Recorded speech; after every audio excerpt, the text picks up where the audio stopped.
At 2020 Optometric, your vision is their focus. Whether you're 5 or 65, Dr. Thomas Casagrande will get to know you, your lifestyle, and vision needs to ensure that your contacts or eyeglasses are a perfect fit and the right prescription every time. With the Valley's largest selection of eyewear, 2020 has over 2,000 frames, including top designer brands like Coach, Tiffany, Prada, Ray-Ban, Oakley, and more. Eye exams start as low as $89, so call or stop by to schedule your appointment today. Hi, I'm John Malos. Welcome to this special taped edition of Connect With Me on the showroom floor at Ventura TV here on a Monday morning. It's on the air, off the presses. Today's guest will join us live on the telephone to talk about the presidential race on both the Democratic side and the GOP race, including Donald Trump. No phone calls on this day, but our sponsor today is Dr. Thomas Casagrande, 2020 Optometrics. Back with our special taped edition in just a moment. Tonight I want to discuss the importance of the television medium to the American people.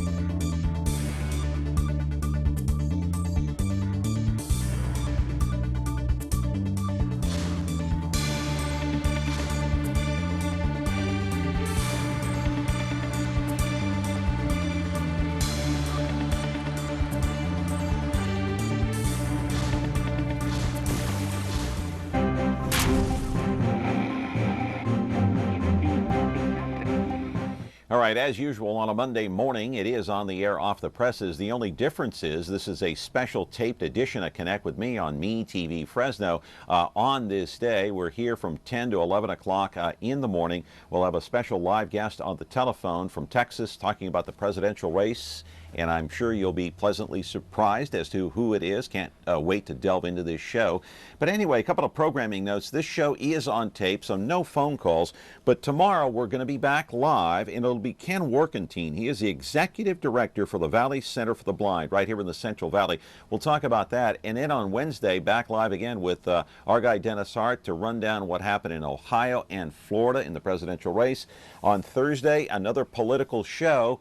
One man who wants your vote for Fresno County Supervisor. Not going to tell you who it is right now, but he jumped into the race and he is late, but better late than never. At least he is in the race. All right, time to tell you, you are watching us on Comcast Channel 375, a taped edition, of course. And if you don't have Xfinity Comcast cable up and down the Central Valley from Los Banos all the way down to North Bakersfield, not a problem. You can catch us on 43.6 and 13.1. If you have one of those digital antennas, of course, that you can purchase right here at Ventura TV or anywhere here in the city of Fresno. Later in the day, if you can't catch this program in its entirety, that's not a problem, because this show is going to replay today at 2 o'clock in the afternoon, 13.6 YouTube, 8 o'clock tonight in primetime, 4.6 Biz TV. And when it's all said and done, my friends, this program, along with many others, will show up on our YouTube channel.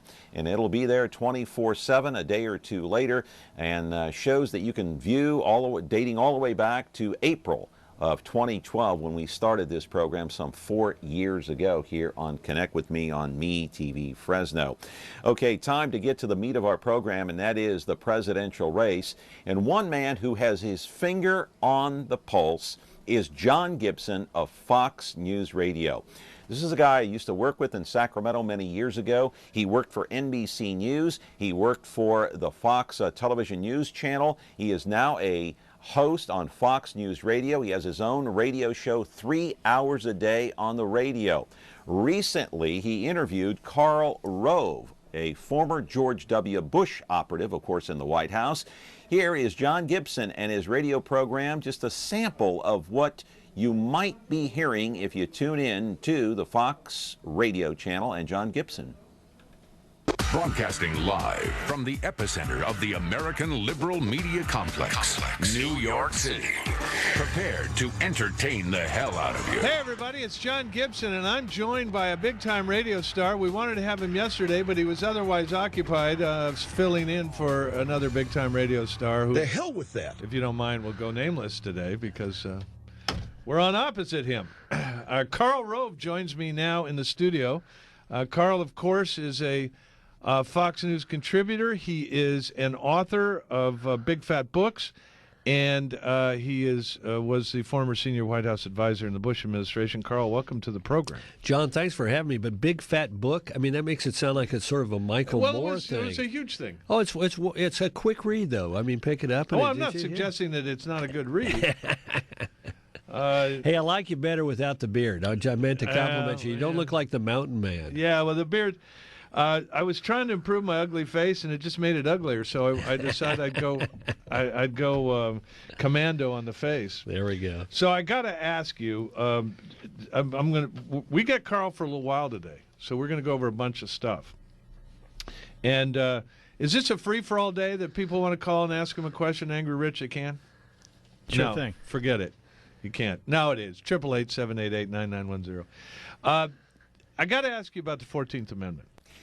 Okay, live on the telephone right now is John Gibson of Fox News Radio. He'll be joining us in just a moment. He'll be talking about the presidential race. And don't forget, tomorrow is the Ohio primary as well as Florida. Will Kasich win Ohio? Will Rubio win Florida? Will Donald Trump win them both? You know, I forgot to mention later in the week, we're going to have Peter Nazaridian here.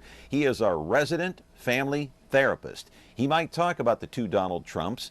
He might talk about the two John Malloses. He might talk about the two Ara Khatchatorians and all the rest. Maybe he'll kind of psychologically break down what's going on in that GOP race. None better than Peter Nazaridian to do that. He has come up with some doozies here in recent guest appearances. Anyway, John Gibson is going to join us from Fox News Radio here on the other side of the break. This show today sponsored by Dr. Thomas Casagrande of 2020 Optometrics out there at Sean Blackstone. That man's been out there for more than 20 years. We're back with this special taped edition in just a moment. At 2020 Optometric, your vision is their focus. Whether you're 5 or 65, Dr. Thomas Casagrande will get to know you, your lifestyle, and vision needs to ensure that your contacts or eyeglasses are a perfect fit and the right prescription every time. With the Valley's largest selection of eyewear, 2020 has over 2,000 frames, including top designer brands like Coach, Tiffany, Prada, Ray-Ban, Oakley, and more. Eye exams start as low as $89, so call or stop by to schedule your appointment today. The new Frigidaire Professional line at Ventura TV Video Appliance. Enjoy generous-sized cooktops and sauté or simmer with ease, while true convection ovens offer even baking and juicy roasting perfection. Foods stay their freshest in spacious refrigerators with convenient controls and clear filtered ice and water. Easy-to-clean surfaces reduce fingerprints, and the quietest of dishwashers makes cleanup a snap. The new Frigidaire Professional line at Ventura TV Video Appliance. All right, back here on this special taped edition of Connect with Me. No phone calls. Sorry about that. We're back live tomorrow, of course, on the program. But joining us live now on the telephone via Texas is John Gibson of Fox News Radio. And I'll tell you what, nobody better to have his finger on the pulse. He interviews and has interviewed all of these candidates, most, if not all. I got to tell you. John, are you there? Good morning. I am here, John. It's good to talk to you. It's good to talk to you, too. I said you had your finger on the pulse. I'm assuming that's right because you've talked to most of the candidates. Is that correct? Pretty much. The only person who hasn't come directly on my show, as near as I can tell, is Trump himself. But no shortage of opportunities to hear Trump, so I don't think that set me back much. Before we get into the presidential race, John, and I've got to say I was kind of moved on Friday just watching the Nancy Reagan funeral. It kind of touched me in the way that it brought me back to the 1980s. And, you know, you and I both lived in California at the time. We worked at the same television station. Reagan was the president. She was the first lady. What went through your mind when you, I knew you were on your radio show Friday, but I'm sure you had a monitor there watching at the same time. Did you have any sense of, being thrown back to the 1980s and a sense of what the White House used to be and should be and is not now? Well, look, I was obviously the remarks of Patty and Ron, the kids, were touching. And Michelle Obama was there. President Obama was not. He decided to go to a conference in Austin, the South by Southwest, which I think was a mistake. He probably should have gone, but no, it was a lovely ceremony and a great tribute to Nancy Reagan and Ronald Reagan, and kind of puts a capstone on an era that is clearly, as we watch today's presidential race, an era that's clearly gone. There just aren't very many people left from that Reagan administration. I worked for one of them, Roger Ailes, but and I see, Ed Rollins was on TV, but pretty much all of those people are fading into the background now, and it is a totally new era. Yeah, John, we're looking on the screen right now. Now you can't see it, but it's a very touching photo of Ronald Reagan with Nancy. They're dancing in the White House. It could be a picture from the inaugural ball. I'm not sure, but I mean, just the photo itself of them looking at each other in their eyes. I can't remember, at least in my lifetime, of another president and first lady who just adored one another. The love letters from Ronald Reagan, it's hard not to feel something when you look at a photo like this. Sure. And look, we don't know all that much about the private lives of these presidents. I have no idea really about Jimmy Carter and Rosalind. We know about Jackie and Jack. You go back farther to FDR and Eleanor. A lot of it is kind of shrouded in the curtain that they walk behind when they go into the White House. And in the case of the Reagans, it was more out in the open. We saw it, and I think a lot of people are heartened by it and are glad to have been able to see it.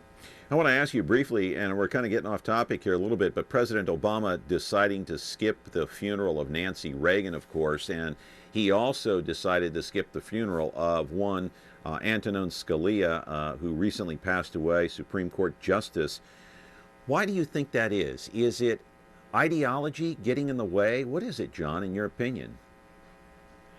Well, I think there's two different reasons, Scalia and Nancy Reagan being different. But in Scalia's case, look, Obama, first of all, he thinks he always tells us he's a constitutional law professor. He wasn't really. He was an adjunct professor, lectured night classes, and I think that he just didn't like Scalia. He didn't like his opinions. He didn't like his dissents. He didn't like his position on the Constitution, and that he just didn't want to honor him with presidential presence. Obama always tells people, we hear this from his aides, that he's the smartest guy in the room. And I don't think he wanted to go into a room with a smarter guy, even if the guy was dead. Now, as for Nancy Reagan, I just think that he wanted to go do this conference. It's something about technology, and he made Michelle go to the funeral. It's first lady to first lady, and he could probably get away in this case with using that as an excuse, and it would be more acceptable. I know, but Michelle Obama, correct me if I'm wrong, wasn't she asked to speak at Nancy Reagan's funeral and she declined? Am I right about that? I actually don't know that, but it wouldn't surprise me. And maybe she had a good reason. I don't know. I don't know. Just looking at it, didn't look like she was. Of course, it's a somber mood. Everybody was somber at the funeral. I mean, someone actually passed away, and it was Nancy Reagan in this case. And so, but just overall, she didn't look as if she really wanted to be there. From the many of the. I don't think you can. I don't think anybody assumes that the Obamas were big fans of the Reagan administration. I think that they view that as an administration and a outlook on governing that they wanted to leave behind, and that the Obama administration and the way it governs just stands in opposition to everything that Ronald Reagan was known for. Right. Hey, John, tell us a little bit about your radio show before we get started on this presidential debate, and where can we listen to John Gibson on Fox News Radio? Well, the best, first of all, it's at GibsonRadio.com online. You can listen on a computer or an iPad. We are an app, Fox News Radio, in the App Store. It's free and it's live. If you are not near a radio station that carries it, and then there is Sirius XM. We're on the Sirius XM stream, channel 450. You can listen to it in any of those ways. I'm on from noon to 3 o'clock Eastern, which happens to be the same time you're on. So I'm sorry, buddy, but we're going to compete here. And that's 9 to noon Pacific. And basically we talk about, there's politics, but there's other stuff too. And I say what I think, and then people call in and argue with me, and we have lively debates. Hey, in the monologue, I did play Karl Rove. So you've interviewed Karl Rove numerous times, probably more times than you can count. And so the last time that you talked to him, what's his take on Trump and what's going on the GOP side? Well, Karl is what Trump yells about all the time. Karl is the GOP establishment. He is a guy that raises money for super PACs and tries to help candidates his organization supports.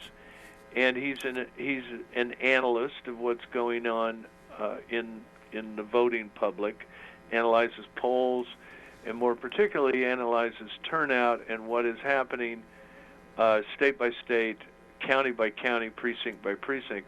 Karl and Joe Trippi, who I've also interviewed a lot, he was Howard Dean's campaign manager. These guys know states and counties and precincts almost down to the block level, and which way they have gone in the past, and whether they are predictors of how the state will go.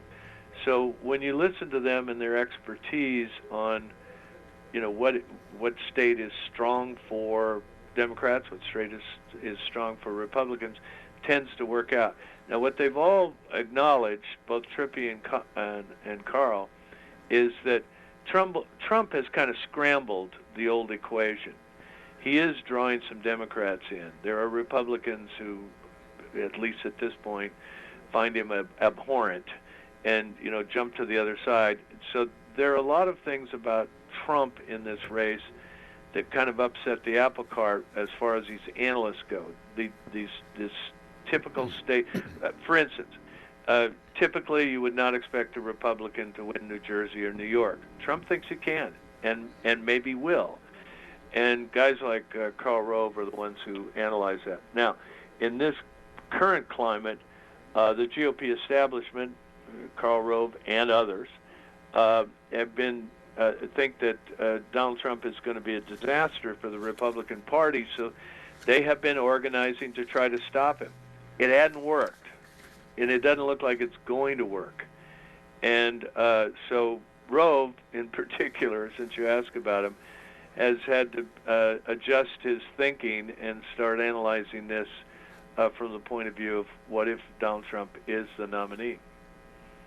Yeah, and so why are they trying to derail him? For what reason? Are they threatened by his?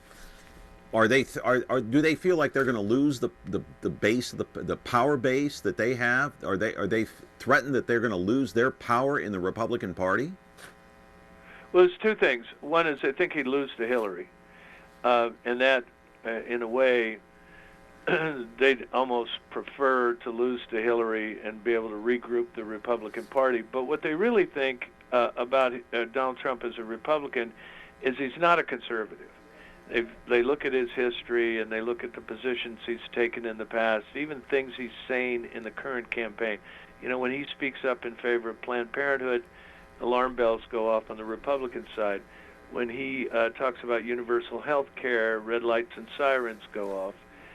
And so what they're really worried about is that he will create a populist party that includes a lot of traditionally Democrat ideas, liberal ideas, and that the conservative movement will be marginalized and really won't have the control over the Republican Party that it's had for a couple of decades. And that's what they're really concerned about. Yeah, and I'm reading an article right here where 54 private jets arrived at a private resort off the coast of Georgia with the specific focus of trying to stop Donald J. Trump. And let me give you a list, a partial list of some of the people, some of the bigwigs that showed up. I mean, corporate America was there. Tim Cook, Larry Page, Sean Parker, and it says here even political guru Karl Rove was on hand, and among them Jeb Bush.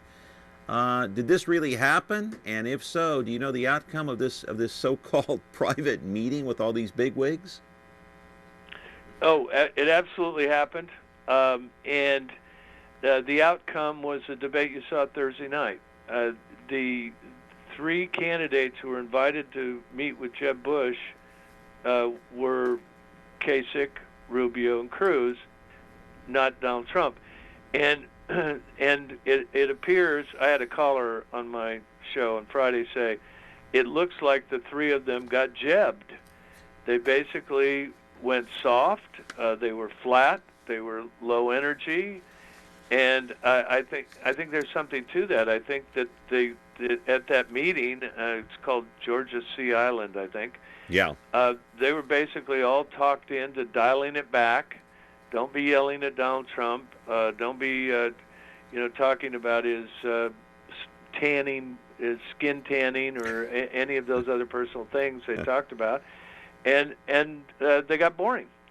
And it looks like Trump, even dialing it back himself, it looks like he dominated the debate, even as a low-key pivot to nice guy. And I think the establishment attempt to stop Trump it looks to me like it's just running out of gas. It failed then, in your opinion, because they were civil on Thursday night, and Trump did look more presidential. So as a result of that meeting, they were told to dial it back. It helped Trump to a certain extent, it looked like to me. Yeah, I mean, I think that's what happened. It did help Trump. Ben Carson endorsing him helped as well. But look, we don't know what's going to happen. I mean, Marco Rubio could have looked really a lot better to his Florida voters than he has, according to recent polls. If he wins Florida, denies Trump those 99 delegates. If Kasich wins Ohio, and he seems to have a better chance of that, and denies Trump the winner-take-all delegates there, we're getting close to the point where this could be a contested convention. However, if Trump wins those states, it's like then you could say the establishment has been defeated. Trump's likely to be the nominee, and it's a whole new game. Yeah, we're talking to John Gibson of Fox News Radio on the telephone. This is a special taped edition of Connect with Me, so no phone calls on this day. Sorry about that. We're back live tomorrow with another broadcast, but we're going to be back after this from Thomas Casagrande, 2020 Optometrics, in just a moment. At 2020 Optometric, your vision is their focus. Whether you're 5 or 65, Dr. Thomas Casagrande will get to know you, your lifestyle, and vision needs to ensure that your contacts or eyeglasses are a perfect fit and the right prescription every time. With the Valley's largest selection of eyewear, 2020 has over 2,000 frames, including top designer brands like Coach, Tiffany, Prada, Ray-Ban, Oakley, and more. Eye exams start as low as $89, so call or stop by to schedule your appointment today. Frigidaire. We introduced the first home freezer, the first pulsator agitator washer, and now we introduce the Frigidaire Orbit Clean dishwasher, designed with a unique wash arm that gives you 4 times more water coverage for a consistently better clean. Frigidaire, over 90 years of legendary innovation. See the full line of Frigidaire appliances at Ventura TV Electronics and Appliances. Frontrunner Donald Trump predicted a softer tone in Thursday night's debate, and the candidates delivered, largely avoiding the explosive brawls that defined the last few showdowns. We're all in this together. We're going to come up with solutions. We're going to find the answers to things. And so far, I cannot believe how civil it's been up here.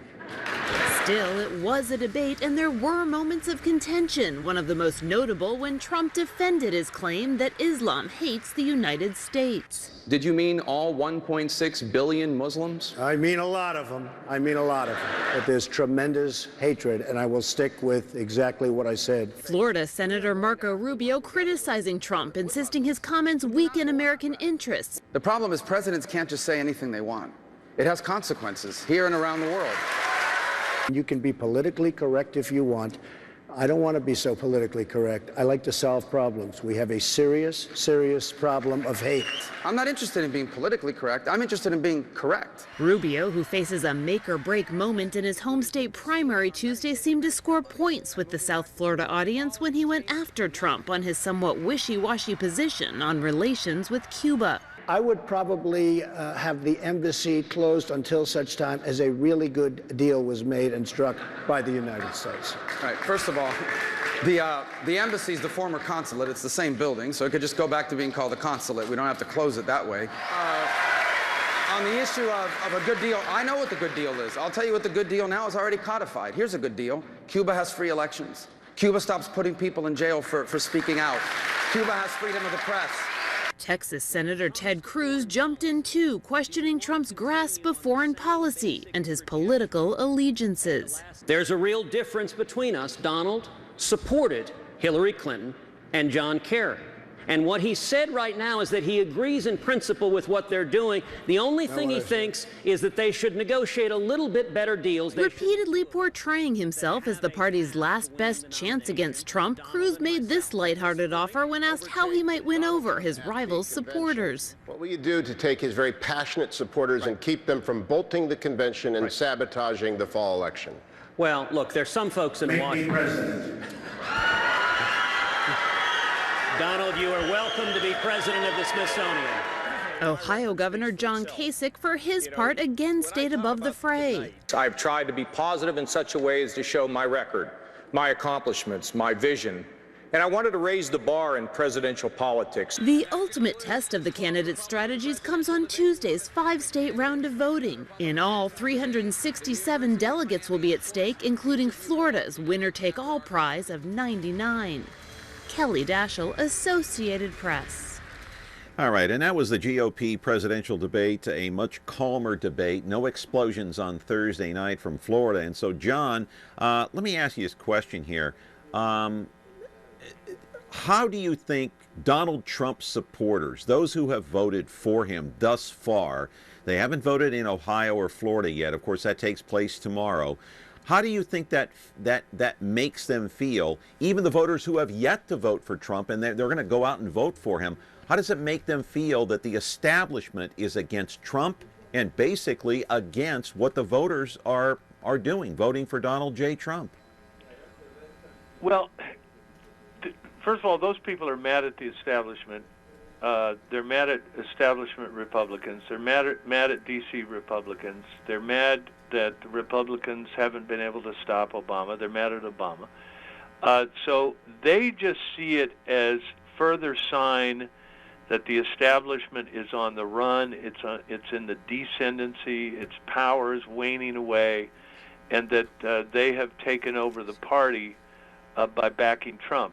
So I think a lot of Trump voters are giggling when they see the establishment, 54 private jets flying into Sea Island, Georgia, to try to figure out a way to stop Trump, when everything they've tried so far, what was it, $130 million was pumped into the Jeb Bush campaign, and he got nothing out of it. The establishment picked a bunch of people. They were down to picking Rubio, and he's about to lose his own state. So I think that the Trump people, and this is also true of the Cruz people, because Cruz is like the establishment's last-ditch effort. They will embrace him, but they really hate him. They'll embrace him because they're afraid of Trump, but they despise Cruz. Mm-hmm. So it really is, as far as Trump and Cruz voters go, this current situation is like confirmation that they're on the right track, they're picking the right people, and they're finally going to get rid of these hated establishment figures they despise so much. Why do they hate Ted Cruz so much? Well, he has never cooperated in the Senate. He called Mitch McConnell a liar on the floor of the Senate. He engineered the government shutdown with House members, not with senators.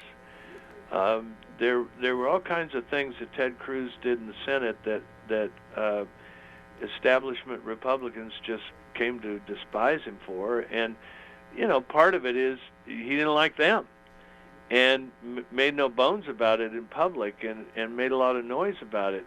And the other thing about Ted Cruz, and I've heard this from a few voters who are voting for Trump who could have chosen Cruz but didn't, is that in a lot of ways he's just kind of the obverse side of the coin of Barack Obama. He is going to go stand and fight. He will not give up his principles, and a lot of people see this as a guy who would, if he were president, would gridlock the Congress again, and he doesn't have any friends in the Senate, assuming those Republicans don't lose their seats, and that basically he'd stand firm on this issue or that issue, and we'd have another 4 years of gridlock similar to Obama. John, has this revolt by the establishment against Donald Trump, has it energized and will it continue to inspire more Trump voters to come out and vote for him in some of the upcoming primaries? Look, this is the theory that Trump is bringing out people who haven't voted maybe ever. And I'm talking about people middle-aged and older and some young ones, and that we're going to create these voters that have not been seen in previous elections. The guys like Karl Rove and Chris Stirewalt, who's on my show all the time, he's one of these Fox analysts who does this, they don't believe those voters exist. They think there's a pretty well-known pool of voters, and that what Trump people are trying to convince us all of is that he's going to bring out voters that have never shown up before, or he's going to draw them from the Democrat side and the independent side.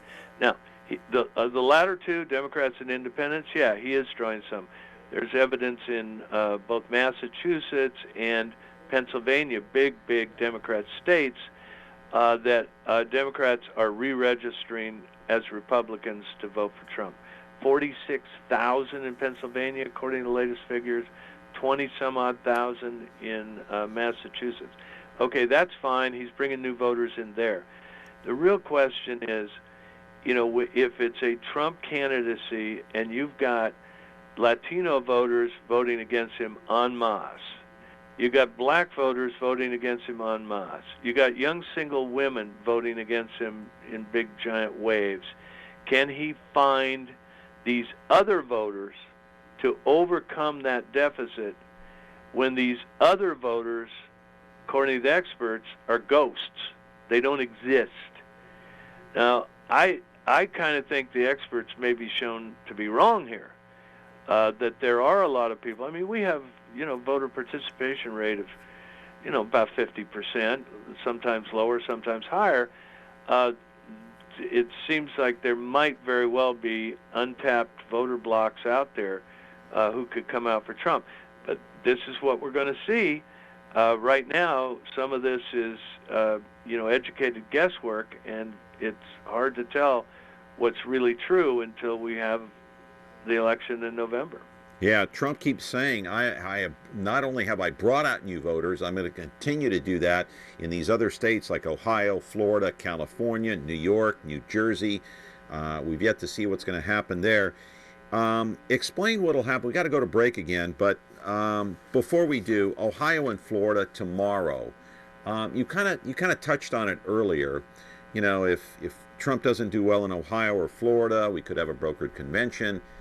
But if he wins both states, can we say for a certain fact that it's over? No, not absolutely certain, but all of a sudden the math gets to be very, very hard for anybody else. Look, those are two winner-take-all states. They would put Trump, far ahead of Cruz, and then we've got another, I don't know, it's 800 to 1,000 delegates to go, and if Trump's lead holds up in those places as it has so far, most people think, yeah, he's pretty much likely to be the nominee. Yeah. All right, talking to John Gibson of Fox News Radio right here on Connect with Me on MeTV Fresno, a special taped program. We're back in just a moment, right after this brief time out here for Dr. Thomas Casagrande. He's our sponsor today of 2020 Optometrics. We're back in just a moment. Want to create something extraordinary?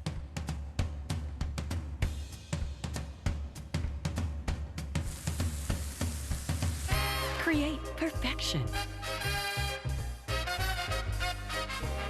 Our lifestyle appliances make it easy.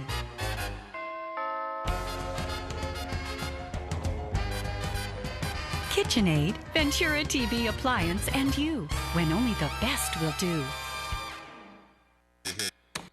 Take a look at this. Let's play.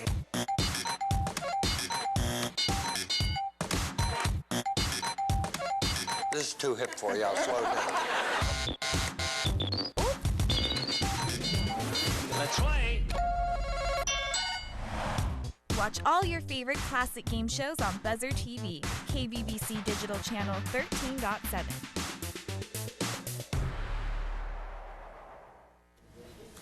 All right, back here live on the program. Actually, not live. We're on tape here on this day, but we're live to tape anyway. We're back live tomorrow with our special guest. He is going to be Ken Workentine, the Executive Director of the Valley Center for the Blind, right here in Fresno. In the meantime, John Gibson, Fox News Radio, is with us to talk about this. Let's talk about Donald Trump, John.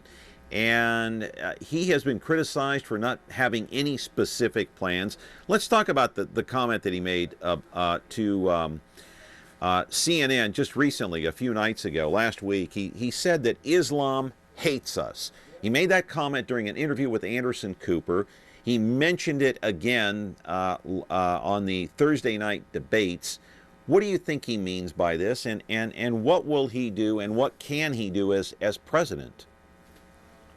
Look, for starters, let's realize Donald Trump, in baseball terms, short hops a lot of sentences. He leaves things out, and a lot of his followers tend to fill them in as they would like to hear it.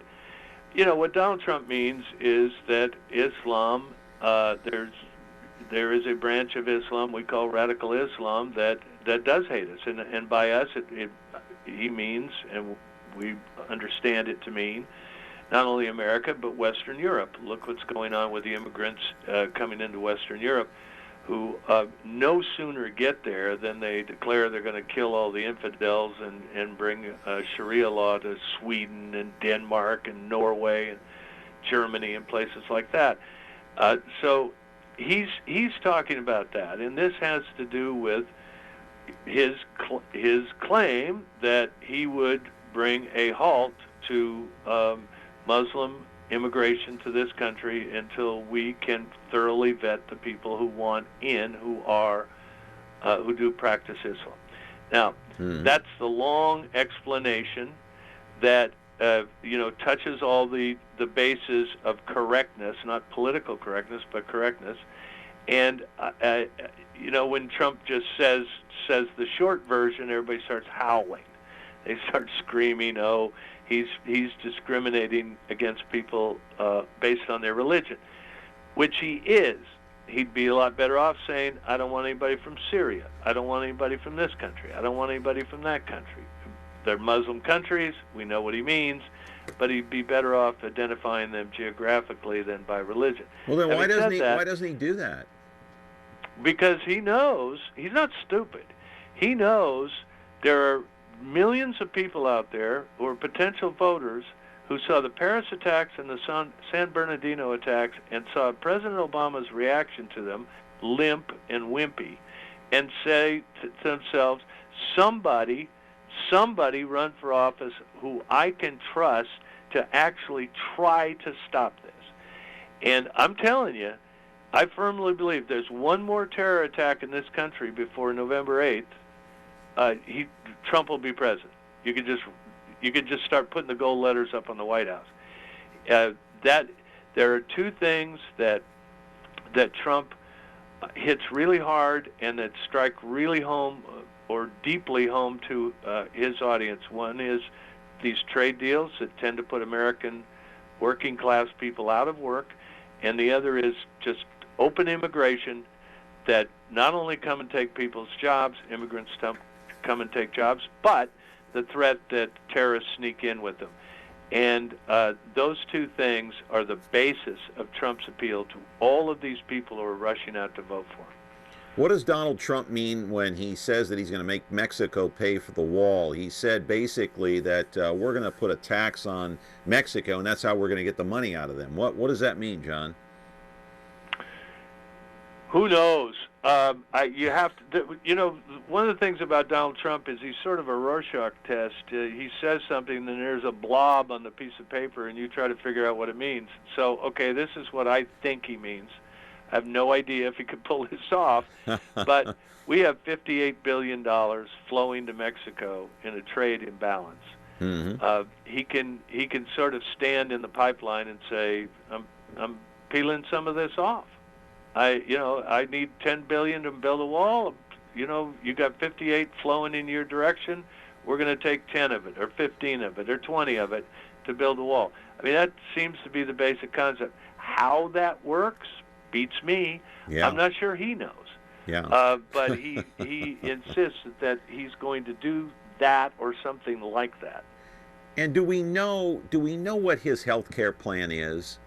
Do we really know? I mean, if you go to his website, I mean, he talked about, he talked about the state lines in I think 2 or 3 previous debates. Remember the line? Let's eliminate the lines. Remember that? Okay, right. we kind of know what he means by that, because you can't take your health insurance. If you're insured by Obamacare in California, you can't take that across to Nevada. You can't cross state lines. We know what he means.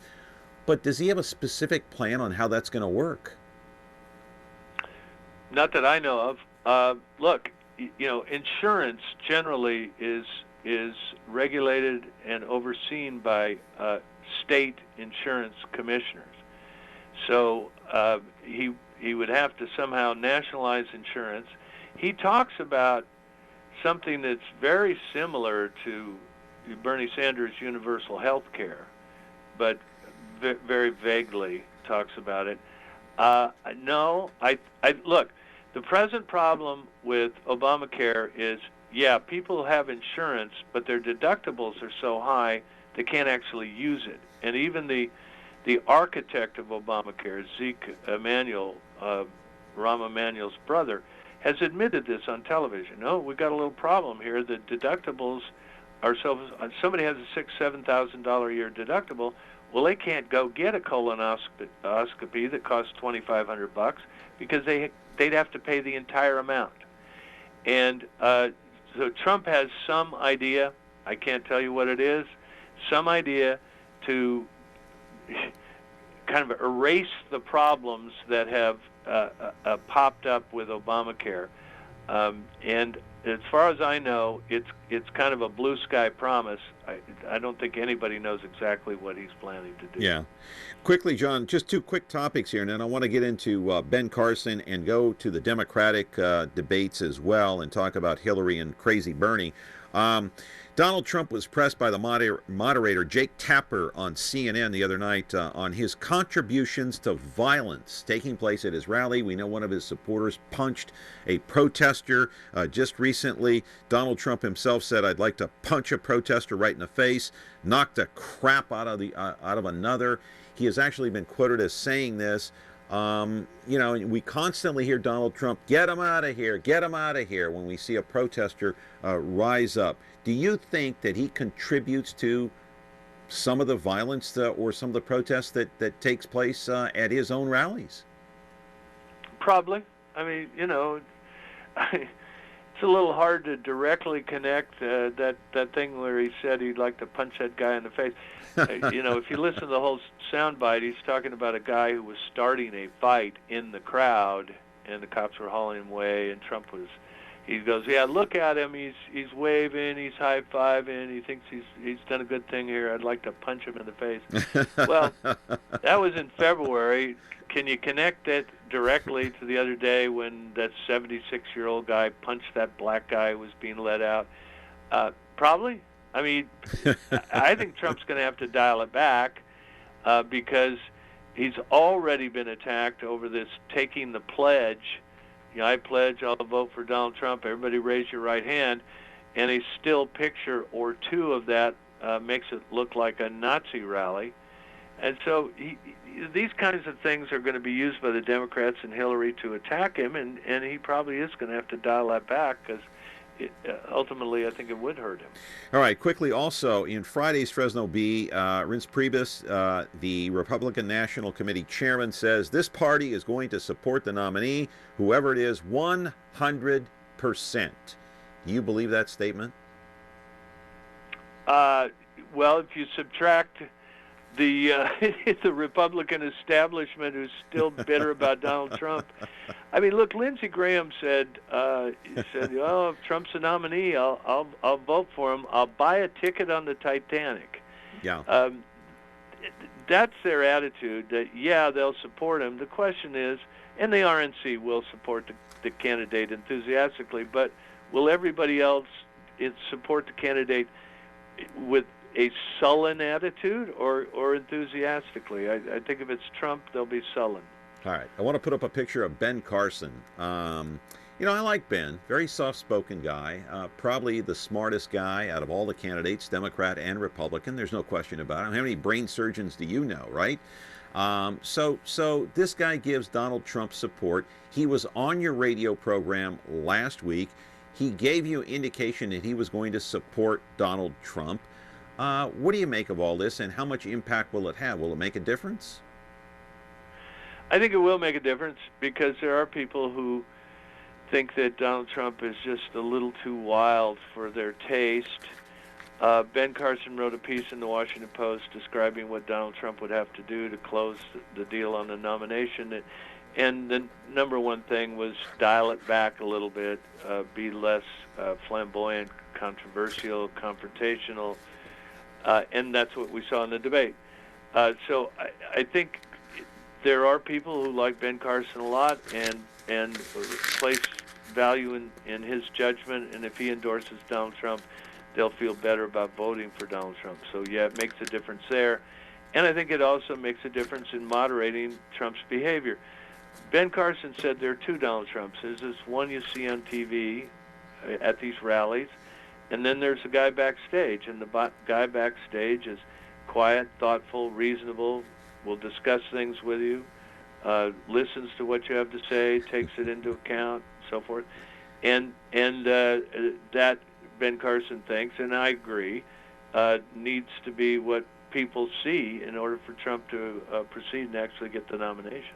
What did Ben Carson talk about on your program besides what you just told us here? Did he give you any more insight into the behind the scenes at the Republican Party and what they might be up to? Well, what he did was, when I talked to him, he said there were two Donald Trumps, and he he said to me what I just told you, and I began to sense as I was talking to him that, wait a minute, this is starting to sound like Ben Carson is going to endorse Donald Trump. So I pressed him, and he finally admitted, yeah, I'm probably going to support Donald Trump. Did he say why? Did he say why? He thinks that Donald Trump is the guy to bring out all these people who wouldn't come vote for John McCain and wouldn't come vote for Mitt Romney and have been hiding in the shadows. And he thinks Trump's ideas on trade deals are good, and he thinks that Trump's ideas on getting control of immigration. Look, one of the big immigration problems isn't just illegals, it's these H-1B visas, where companies can replace American workers with foreign workers, mostly from India and Pakistan and Bangladesh, tech workers, who come in and work at 2/3 the salary rate. The company holds the visas. They're virtually slaves for 3 years. And they can't change jobs. They can't go out and get a better job at more money. They got to work for that company as long as the company has the visa. Yeah. And that is a rip-off of the H-1B system as it's supposed to be working. And Trump's opposed to that. Even though he admits he used the system, he said, look, I used it, but I got to stop it. So those things, I think those things are things that Ben Carson admires about him. All right, got to take a break here, John, and when we come back, we're going to talk about the Democrats, Hillary Clinton, and, of course, crazy Bernie Sanders. John Gibson of Fox News Radio joining us here on this tape program at Connect with Me on MeTV Fresno. Back after this from Thomas Casagrande, our sponsor today on the program. At 20/20 Optometric, your vision is their focus. Whether you're 5 or 65, Dr. Thomas Casagrande will get to know you, your lifestyle, and vision needs to ensure that your contacts or eyeglasses are a perfect fit and the right prescription every time. With the Valley's largest selection of eyewear, 20/20 has over 2,000 frames, including top designer brands like Coach, Tiffany, Prada, Ray-Ban, Oakley, and more. Eye exams start as low as $89, so call or stop by to schedule your appointment today.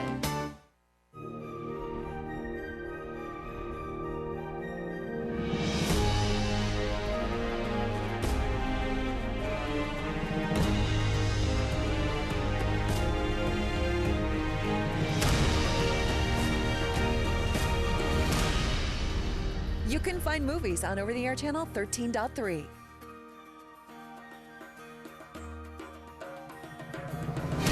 Movies. Our name says it all. Back here on the program, a special taped edition, Connect with Me. Last Wednesday night, the Democrats win at it. It was a Univision debate. John Gibson on the line with us of Fox News Radio.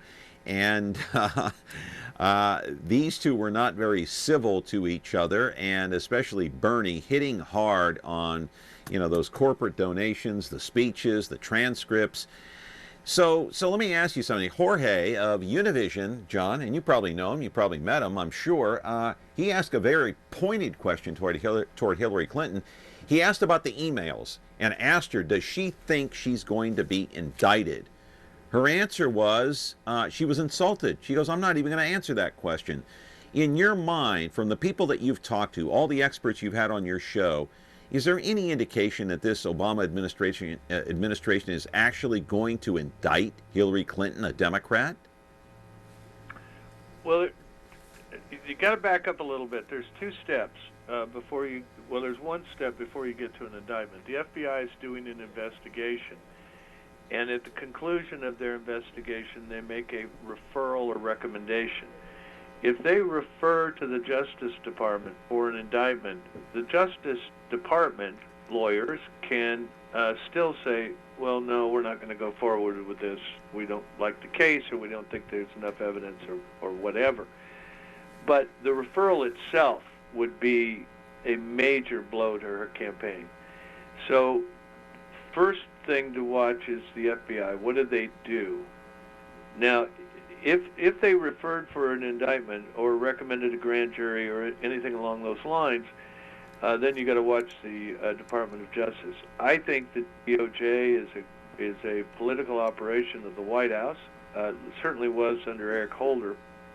We'll see about Loretta Lynch, but I don't think that the Obama White House would allow the Department of Justice to indict Hillary Clinton if Barack Obama thinks that she is his best shot for a continuation of his legacy, his third term. But it may not take that. if all that happens is the FBI says there's enough evidence here to prosecute this person for this crime, even if the DOJ says we're not doing it, that's going to leak out, and that would be tantamount to an actual indictment. Look, if Obama learns, to get into the politics of this, if President Obama learns that the FBI is about to recommend an indictment, he may tell the Department of Justice, okay, go ahead, and immediately draft Joe Biden. There may be a point at which, if he sees, if the President of the United States sees that he has attached himself to somebody who is going to essentially end his term, his third term, his legacy, he may say, okay, go ahead, refer it for prosecution, do what you have to do, Department of Justice, knowing that that is the end of her campaign, and the Democrats would immediately turn to Joe Biden. Got about 3 minutes left here, John. Do you think that'll happen? Will the FBI make that referral from what you're hearing? I know we really don't know because we're not on the inside, but what's some of the scuttlebutt going around? Not much. I mean, look, there's almost 2,000 of her 30,000 emails that are deemed unsuitable for public disclosure because they're either confidential or even all the way up to top secret. David Petraeus was prosecuted for this. So there's a reasonably decent theory that she's eligible for prosecution. And look, she's saying very publicly there's absolutely no reason for prosecution, blah, blah, blah, blah, blah, which in a lot of ways is a message to the White House and a message to the DOJ and a message to the FBI. I might be president. Don't fool around with this because you will pay later. And I think a lot of her public statements are not only to voters, but to those people who hold the power to recommend an indictment or actually bring an indictment. Yeah, that's very interesting. And so we'll see what happens. About a minute and a half left now. And so quickly, can you tell us in like 30, 45 seconds, so Crazy Bernie, what's he got to gain out of this? He's not going to get the nomination, and he keeps harping on releasing the transcripts. We know she's not going to do it. Why she doesn't do it, I have no idea what she's hiding. It's kind of like it goes along with the Clinton theme that we've seen over the last decade or so. And so what's Crazy Bernie in it for? Just to make a bunch of noise? Well, he actually believes in socialism. He's an honest socialist. Got to give him that. He believes that the big banks have too much power, and he thinks she is a tool of the big banks. Let's not forget, when she's gone to speak to Goldman Sachs and these other banks, she has taken a court reporter with her to transcribe her remarks. There are transcriptions of her speeches and remarks to these people. She doesn't want to let them out. She says, Bernie, if you let yours out, I'll let mine out. And he said, I don't have any. I don't give speeches to these banks. And he's got a point. I think everybody deserves to see what she said to these banks before they think about voting for her. And you know what? Good for Bernie. The best, you can at least say he's a socialist, but he's an honest one. And go ahead, right on, feel the burn. Bernie, go after it. Fine by me. John Gibson, we're out of time. I appreciate it very much, you joining us on the program for the full hour on this day. And maybe, would you be willing to do this again? I'd appreciate it if you would. Sure, anytime. All right, John Gibson of Fox News Radio, breaking down the presidential debates and the race toward the White House. We're going to be back tomorrow live with Ken Workentine. He is the executive director of the Valley Center for the Blind. And then on Wednesday, it'll be Dennis Hart. Have a great day, everybody. See you back here live tomorrow.